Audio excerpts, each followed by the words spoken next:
Hello student, welcome to my channel math physics जाला। आज हम बात कर रहे हैं क्लास 10 के chapter 9 some applications of trigonometry की एक्सरसाइज 9.1 के क्वेश्चन नंबर 13 की। क्वेश्चन नंबर 13 में इसने कहा है कि देखो, an observe from as the observe from the top of 75 metre high light house. 75 metre कितना ऊंचाई पर है? लाइट हाउस है। फ्रॉम द सी लेवल से कितना? 75 मीटर हाइट। अब the angle of the depression of the two ship. अब angle of depression यानी कि ऊपर से देखने पे एंगल कितने बनने हैं? 30 और 45। If one ship exactly behind to the other, एक दूसरे के आगे पीछे है, मतलब एक शिप यहाँ तो दूसरा यहाँ पर, सेम साइड है किसकी? लाइट हाउस के सामने। Find the distance between the two ship. दोनों शिप का हमें क्या निकालना है? डिस्टेंस निकालना है। तो हमें क्या क्या दे रखा है? लाइट हाउस की हाइट कितनी दे रखी है? 75 दे रखी है। दो एंगल दे रखी है 30 एंड 45 डिग्री। कितना दे रखा है? 30 एंड 45 डिग्री। देखो ये 75 मीटर का हमने लाइट हाउस बना दिया। यहाँ पर दो शिप दिखा दिए। एक से लाइट हाउस से एक एंगल बन रहा है 30 डिग्री का, दूसरा बन रहा है 45 का। अब इन दोनों के बीच का डिस्टेंस निकालना है, तो हमने दोनों का नाम दे दिया एक्स और वाई। बी डी और डी सी भी ले सकते हैं, कुछ भी लिया जा सकता है। यहाँ पर मैंने एक्स और वाई दे दिया। तो सबसे पहले हम निकालते हैं tan 45। तो हमारा क्या हो जाएगा? P बाई बी 75 अपॉन में x हो जाएगा यहाँ पर।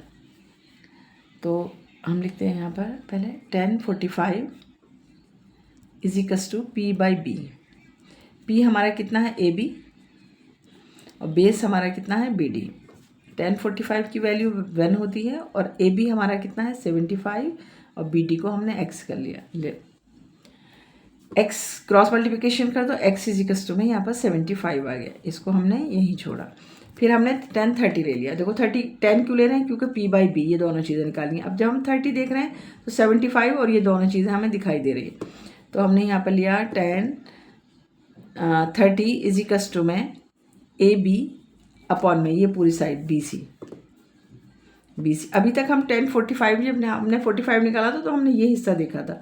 अब ये जब हम निकाले हैं तो यहाँ से यहाँ तक हमें पूरा दिखेगा। तो उसमें क्या आ रहा है? हमारा पूरा BC आ रहा है, यानी x प्लस में y। तो 1/√3 इज इक्वल्स टू में AB हमारा कितना है? 75 है और BC हमारा x प्लस में y है। क्रॉस मल्टीप्लिकेशन कर दिया, x प्लस में y इज इक्वल्स टू में 75√3।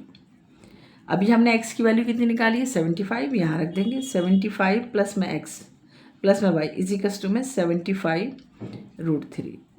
इस साइड ले जाते हैं, y इज इक्वल्स टू में 75 माइनस में और √3 लिखो और माइनस में 75। दोनों साइड 75 आ रहा है, कॉमन ले लो।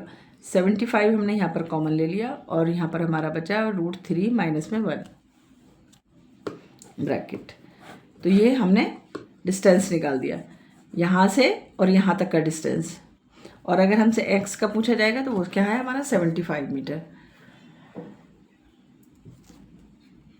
तो y का डिस्टेंस हमारा कितना आ गया? 75√3 माइनस में 1। यही इसने हमसे पूछा था कि दोनों के बीच का find the distance between two ship. दोनों के बीच का हमने डिस्टेंस निकाल दिया x और y।